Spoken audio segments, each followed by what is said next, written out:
Hey everyone, in this video, I'm going to show you how to log into your Microsoft Outlook using your mobile phone.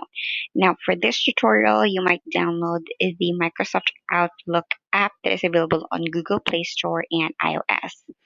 Now, you open the app and click the Add Account button.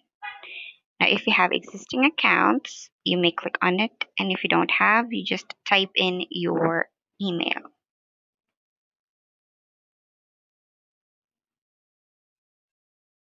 And click Continue.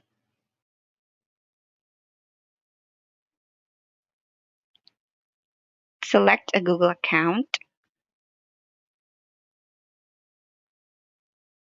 allow access,